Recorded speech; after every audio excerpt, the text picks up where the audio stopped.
All right. Welcome everyone to our last stack up of the year.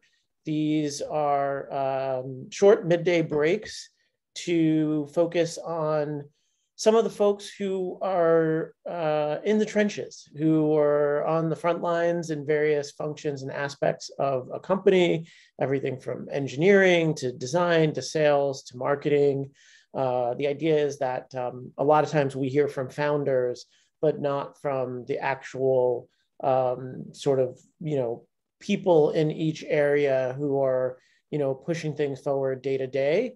And this is an opportunity for them to share how they're doing what they're doing, the tools they're using, the processes and tips and tricks and hacks and all that other stuff. My name is Charlie O'Donnell. I am a partner at Brooklyn Bridge Ventures, and I'm super excited to have Erica Anderman, who I now know for 11 years. Erica was one of the very early salespeople at Single Platform, which is a company that I backed. I think it was the second deal I ever did in venture, which would be, I think we closed that round in like May of 2010, something like that. That company went on to sell 2 years later for about $100 million.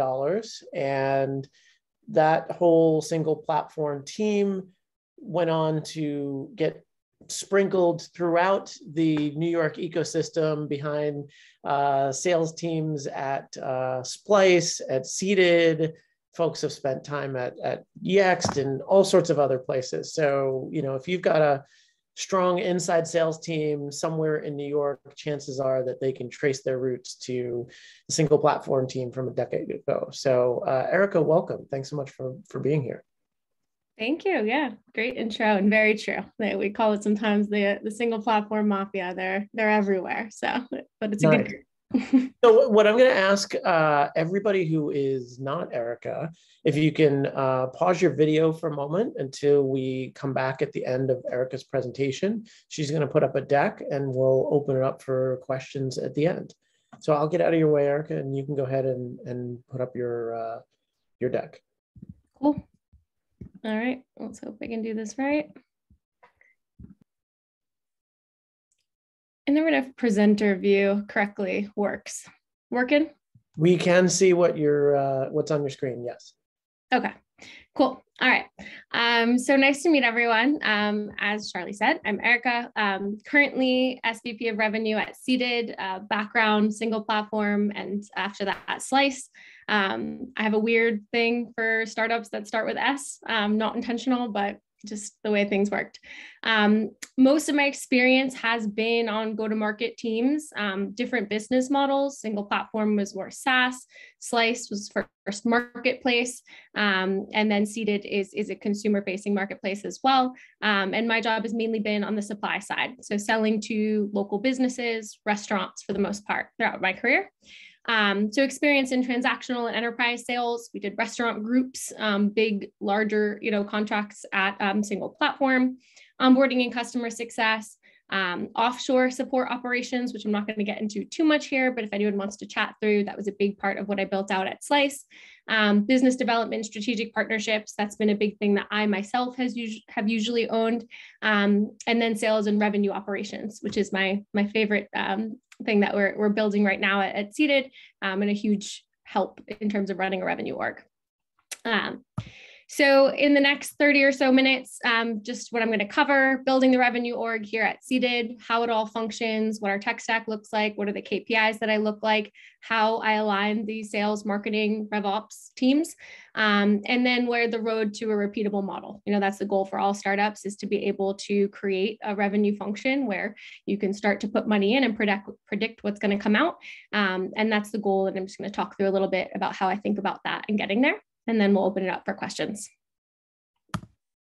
So just a quick overview on Seated. So Seated, for those who are not familiar, is an app that rewards diners for dining out.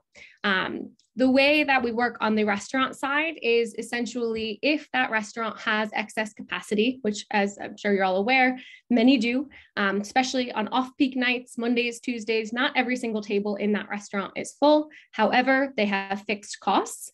We know that they are paying for their staff, they're paying for their kitchen to stay open. And so how Seated helps them is by basically putting a reward on a diner coming in when that table is empty. And so we help through dynamic pricing, where instead of, restaurant changing the price of a burger on a Monday night, they offer a reward on Seated, and we help drive people in.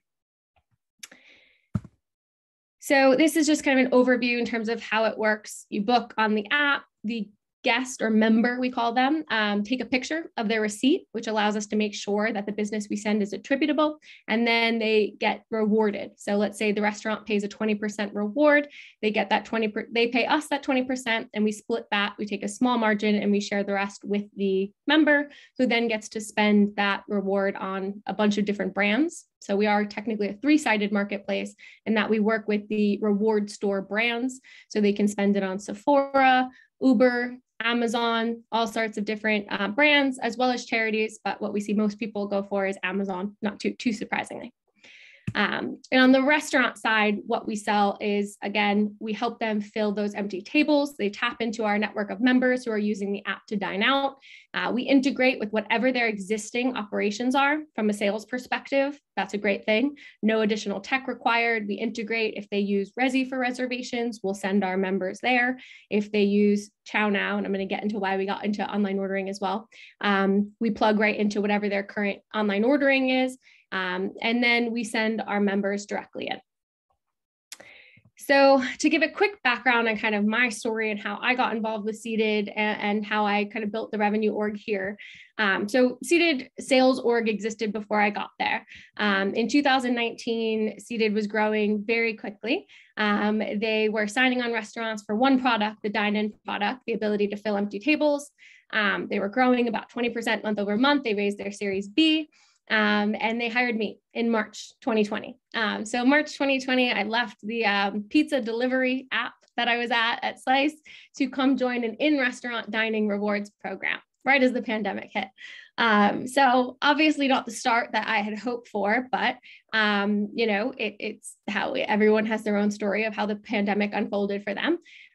For me and with Seated, the great thing was I came from delivery and takeout. So my second week in March 2020, we went to zero in revenue. Restaurant industry shut down. Unfortunately, we furloughed the majority of my team. And it was kind of on me at that point to figure out what we were going to do. And so the good thing is I knew that we had a product in terms of the app consumers loved. That was something I knew from the minute I started talking to Seated. When I would ask people about the app, people were like, I love it. It's almost too good to be true.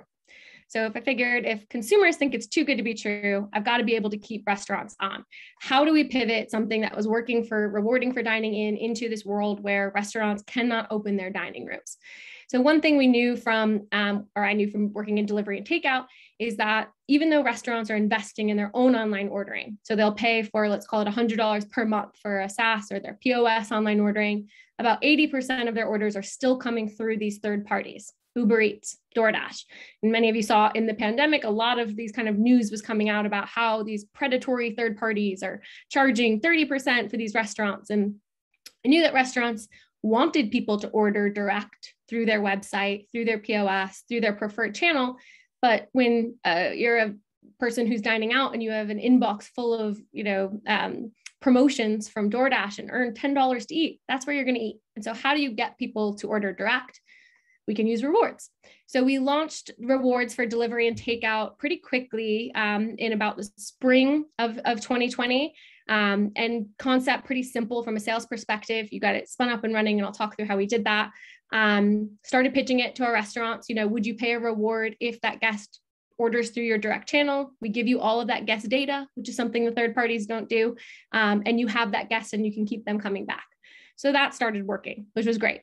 We then also bought an events company. So restaurants have three main revenue channels: dine-in, their restaurant, the off-premise, takeout and delivery, and then any event space they have. That can be a huge revenue generator if they fill those rooms. Venue Book, obviously hit by the pandemic as well. We brought them on, and that was now a third product to sell. So the challenge for me in kind of taking over this revenue org, we now went from a 1-product company to a 3-product company, and I wanted to bring back that team. So we needed to make sure that we could build a repeatable sales model that we felt good about in terms of bringing everyone back. So how we kind of did that in terms of getting started. So even though we were a startup that had already raised a Series B, we were already growing, kind of had to think about it from starting over again, because this is a completely new landscape. And so when I think about kind of starting a sales org, what I think about is kind of starting with your story. I think a lot of sales and startups in general are storytelling. Why do you exist? First thing I can ask any founder, why did you build this? And then from a sales perspective, as a sales leader, I need to learn how to work with that and kind of translate that into a pitch. And as any new sales leader coming in, the main advice I always give is do the work you need to do to give you the context to lead. And what I mean by that is you can't come in, especially if it's a larger org at that point, and just kind of look at the sales metrics and try to understand where to go. You got to do the work. You've got to sit on a sales call, multiple sales calls. You've got to sit on onboarding calls, listen to the team, go through the product, do an actual building of a profile, spending your first few months really understanding exactly how the product works and asking as many questions as possible. So listening to customers on sales calls, and really just kind of building things from the ground up. I'm not going to get too much into, I call it the go-to-market starter pack, but my point is this is all you need to get started with sales. You don't need all of the different tech stack tools, huge teams from the very beginning. Crafting the pitch, I took this from Andy Raskin. If anyone follows him, he talks a lot about the strategic narrative. I love his work. And one thing I saw, this is, I think, 2016, he published this when talking about the sales pitch from Zora. It was just talking about I thought it was a perfect pitch. And I've used this when I think about kind of any sales pitch that I've ever worked on. Just a framing to use that works really well, which is what is the big relevant change in the world? And you don't just talk about what is the problem. I think everyone thinks about, you say the problem and the solution, but more so if you're trying to create something that's going to really get people's interest, it's talking about what is this big change in the world, which I think anyone can relate to in terms of the pandemic because the world changed for whatever you're selling and whatever industry you're in. And then, really painting a picture for them about there will be those that come out on top of this big change, and then there will be those that don't. Storytelling. And then describing this future state.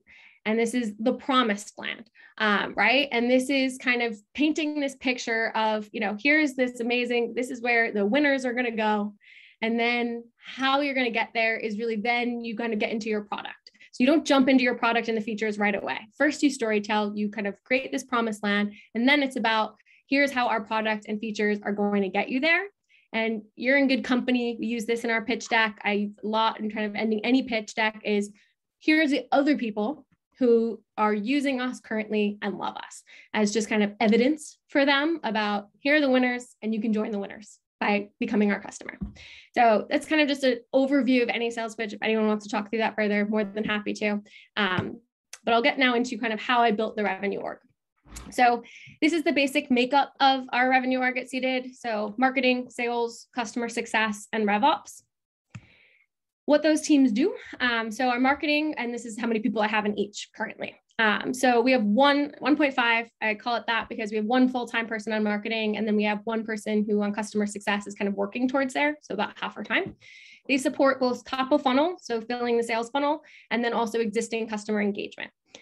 Sales, we'll get into more detail, but owns the full sales process. Customer success is onboarding, retention, upsells, and RevOps is who owns all metrics, reporting, Salesforce, our tools, and all of our systems. When it comes to hiring, one thing I like to always think about, which I was not good at earlier in my career and I've gotten much better about, is what aren't you good at, right? You can't pretend you're good at everything. No one is good at everything. Any certain position, you're going to have your gaps of certain aspects you're really good at. Are you really good at people management? Are you more good at the analytical side? Making sure that when you hire around you, you're hiring for the things that you are not necessarily good at. And then if you're coming in on a leadership position, what about your team, the current leaders underneath you? What are their skill sets? What are they good at? And then think about when you're hiring, how can you offset that and make sure you bring people that balance that team really well? And then another thing I look at, especially when coming into a new team, is what are they doing that they shouldn't be? So the first thing I saw when I managed the customer success team, they were creating profiles. in the backend admin system, every backend admin system is a disaster. It takes forever to do anything. But why would you have a team that's supposed to be focused on onboarding, upsells, and relationship management, spending so much of their time off the phones building a profile? Quickly take something like that off their plate, use offshore support, use another data team, lower skilled worker to be able to take things on that your team shouldn't be doing. Same thing with sales. They were running marketing campaigns themselves. That's spending so much of that time not on the phone. How do we take another person, whether it's someone on the existing team or a hire, to come take those roles on so that you can have the team focus on what they should be focused on? Tech stack, for those who are curious, this is what our current tech stack looks like. So on the marketing side, Canva, anyone could be a designer these days, great tool. We have a design team, of course, too, but you don't want to be slowed down by having to sit in a design queue when you're moving really quickly. We have the ability to spin up something that looks really great quickly. Mixmax, that's more for any emails that come from a specific email address. So we use those from specific reps. It integrates with Salesforce. MailChimp we use for more broader email campaigns. Typeform, just basic forms that we send out, any lead gen, all of these that have like free versions, and then these are what we pay for. Salesforce, that's the big expense that I say no one should skimp out on. It's the engine that powers it all. Calendly, what we use for the sales team to schedule onboarding calls with the CS reps.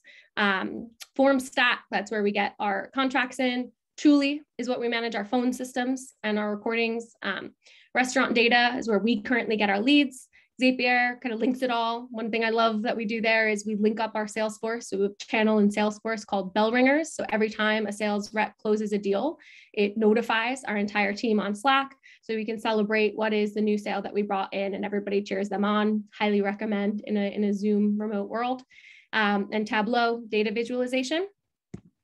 Coming in 2022, we are going to be switching over to HubSpot to replace Mixmax and MailChimp. Gong, something that I know we need to do, but right now while we've kind of been in the navigating the pandemic versus growth mode, haven't wanted to invest with the smaller sales team, but as we start to scale in the next few months, something that I want to basically just make sure that we understand what's working and what's not from a sales team. And then Brizzo is something we're going to be investing in from a leads perspective. It's got more leads than what we currently have from our current data source. This is something I heard from one of my mentors I met with back in the day. Her name's Cassie Young. She's currently an operating partner at Primary. She's a really, really smart, analytical, previously CRO at Sailthrough. One thing she always says is you can't manage what you don't measure, right? So like you have to measure KPIs in order to make sure you know how you're doing. But then another piece to make sure you know you shouldn't measure what you don't intend to manage. And I think that's really good advice as well, because you can get overly tracking way too many things and not know what to pay attention to. So I think it's really critical in your sales org to figure out what is it that you need to measure and making sure that you have actionable plans to manage those metrics. So what I measure on our revenue org, so kind of just the main KPIs. On the marketing side, all of our campaigns, basic conversion rates, how many of those are actually scheduling demos and then meetings set there. Sales side, funnel metrics, I'll get into that in a little bit. We are a highly transactional sales model. We're selling to SMB restaurants right now. So no inbound. I always laugh when people are like, how many inbounds do you get? You don't get inbounds at a restaurant sale, or not at least to start. And so it's a lot of outbound sales. And so you're tracking productivity. Look at the average sales cycle, transactional sales for us. It could be anything from a week from a true SMB to about 30 days for some of the larger restaurant groups. Still very small relative to any sort of enterprise deal. Number of sales per rep per month. Basic sales productivity. It's kind of our guiding light that we look at from a sales perspective. How do we make sure we know when we plug in a salesperson, this is how many sales per day per rep that we can expect, and making sure that we can get there. Take rate on marketplace, pretty common for us. That's the reward rate that the restaurant pays in order for us to send them in a member.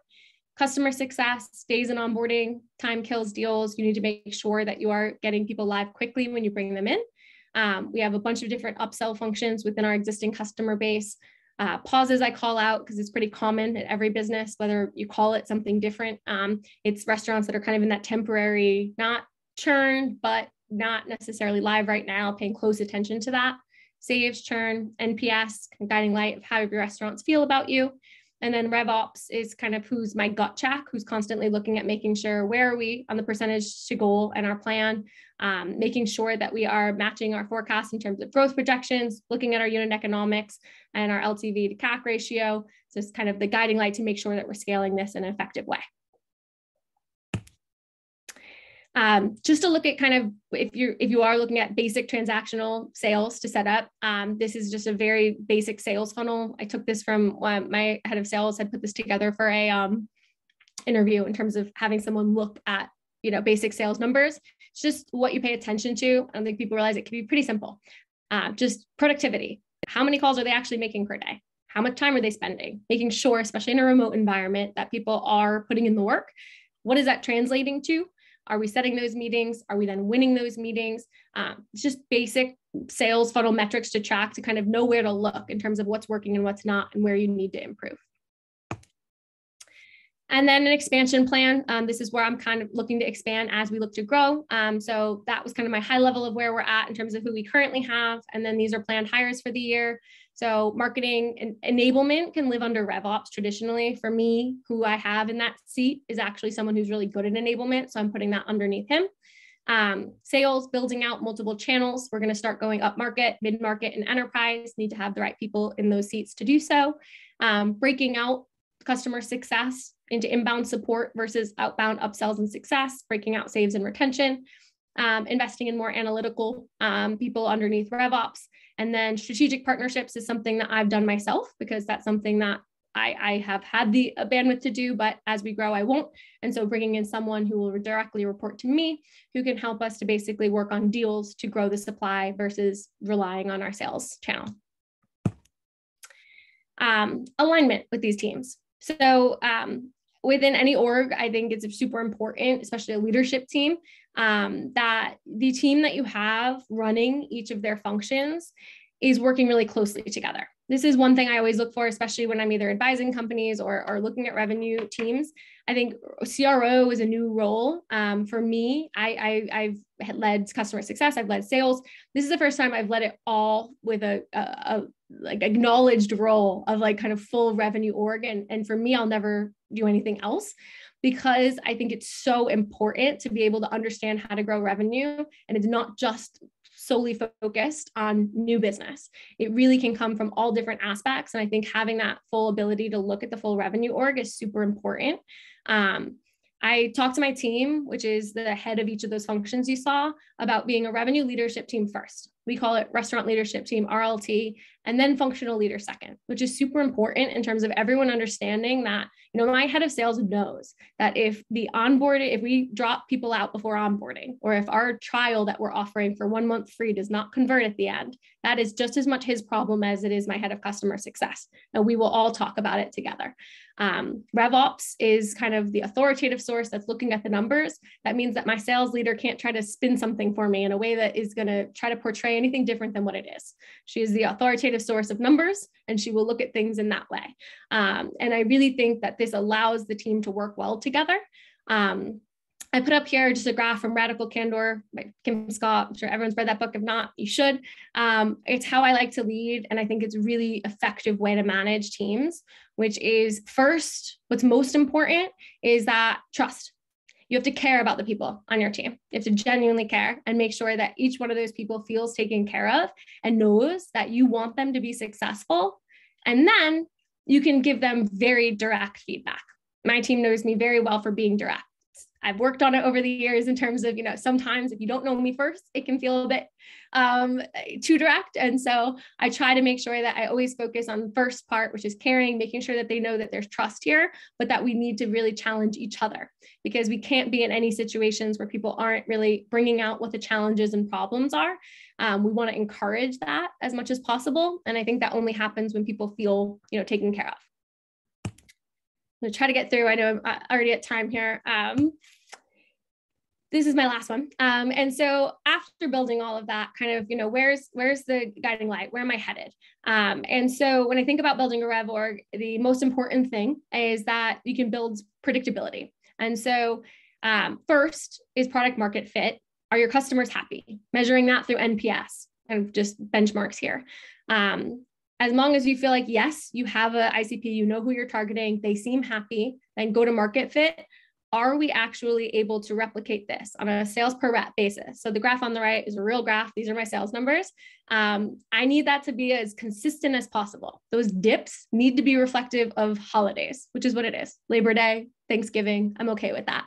But on a per week basis, if we're on the normal number of selling days, we need to feel confident that the reps are hitting those numbers. And then this is kind of just general benchmark in terms of being able to feel confident that you're ready to pour fuel, invest more capital, start growing, is kind of just benchmarks of kind of overall industry retention. 90% plus should be higher than that on a revenue perspective, but not necessarily a customer. LTV to CAC, just general golden ratio. And then sales team quota attainment. So just feeling really good about the fact that when you're bringing reps into your sales org, you can consistently get them to be top performers. All right, 1 minute to spare. Hopefully I didn't talk too fast. Thank you. That was super informative. I have a question actually about the organization and about an SVP of revenue managing a marketing team, because, you know, that sort of positions marketing's job as a way to get leads for the sales team. But in terms of all of the different pieces that you have under you, I would imagine that marketing is the furthest from your expertise. And so at what point should somebody think about that part of the org maybe breaking away and being under a CMO and yeah, you know, how does that work? Yeah, no, it's a good question. And I think it's specific to a marketplace, right? Or it changes depending on what your model is. For a marketplace specifically, we have a CMO that I don't manage the full marketing org for all of it. Yeah, I should have been specific there. So what I manage is B2B marketing. So under me sits marketing that's directed at restaurants, supply. So I don't own consumer marketing. We have a CMO there, but I do actually think it's important that I own B2B, because I've had this happen at Slice before, which is the CMO owned B2B marketing and not me and the revenue org. And guess what happens there? There's no resources ever for marketing to restaurants, and all of the priority focus goes on the consumer side of the business. So what we have that I think is actually working really well, to your point, is a strong person in marketing, because it's not necessarily my expertise, but whose job is purely focused on restaurant acquisition and filling top of funnel for the sales team. And then a dotted line to the marketing org with a dedicated budget from the marketing team and kind of weekly cadence of meeting with that team. So they're kind of a dotted line in between both, but they sit in the revenue org. Gotcha. I'll grab Diane's second question before we go. Just in terms of building out marketplaces, especially ones that depend on local, as you think about expansion, did you start out in one city, get to critical mass and sort of move on, or how did that focus necessarily work? Or do you go neighborhood by neighborhood, or? Yeah, no, great question. Absolutely. Yes. I think that it depends on the marketplace and how you grow. For us specifically, it absolutely depends on critical mass of consumers. And so we go city by city. We started in Boston before my time. That's where the CEO started the company. We moved to New York City, which is by far and away our biggest market. And now we're also in Atlanta, Dallas. Started Chicago at the beginning of the pandemic, and we put a pause on that. But as we are thinking about expansion strategies, actually a meeting I was in earlier is thinking through each market that we're planning for 2022. And we're looking at that by basically understanding number of restaurants in each market, population density within those restaurants, and where we think we have the best ratio as far as number of restaurants, number of consumers for us to be able to go market to market. And are your sales reps divided by city? Is a sales rep like only have Atlanta businesses, or it's sort of next one up and they're pitching to anyone? Yeah, I've tried it all. Outside reps, inside reps, dedicated model. So I think it really depends on how quickly you're scaling and growing. I think when you're first opening up a market, it's good to have a dedicated rep who could be really familiar with who the top restaurants are in that market, who we need to get, targeting them on the top restaurants there. I also think when you're starting a market, feet on the ground is a good thing to do. However, at this point, now that we're scaling and we've been in those markets for at least 6 months, I don't have it specifically by market because it also then limits your lead pool.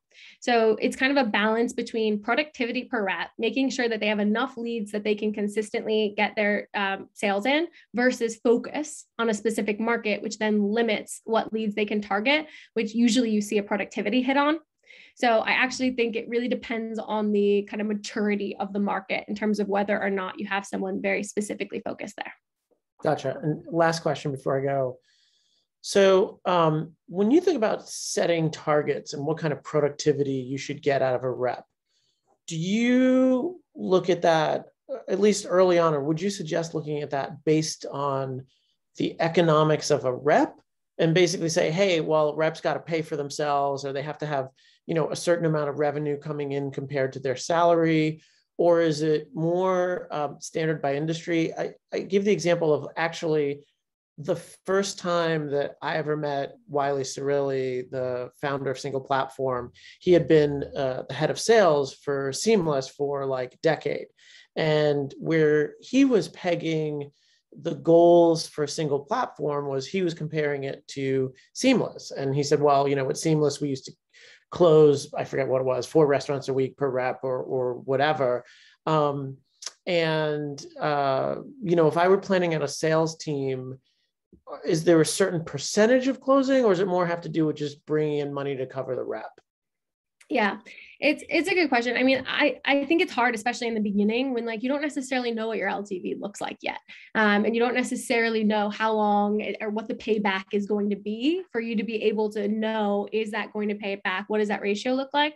So I do think that looking at kind of industry standards helps to be able to understand a little more. Like for me, I benchmark against what I see, what I've done in the past on each company as far as number of sales per rep per month that they can bring in. And then also, luckily, I think it's good to be able to talk to other people in your industry to understand how they're performing.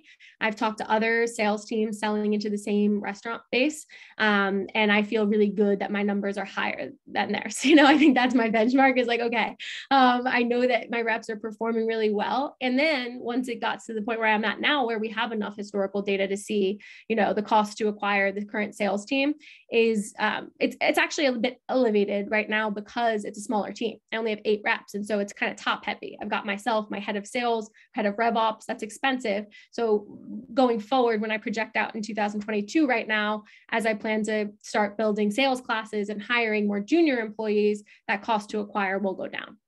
Gotcha. And actually, sorry, last question. How long do you give an underperforming rep?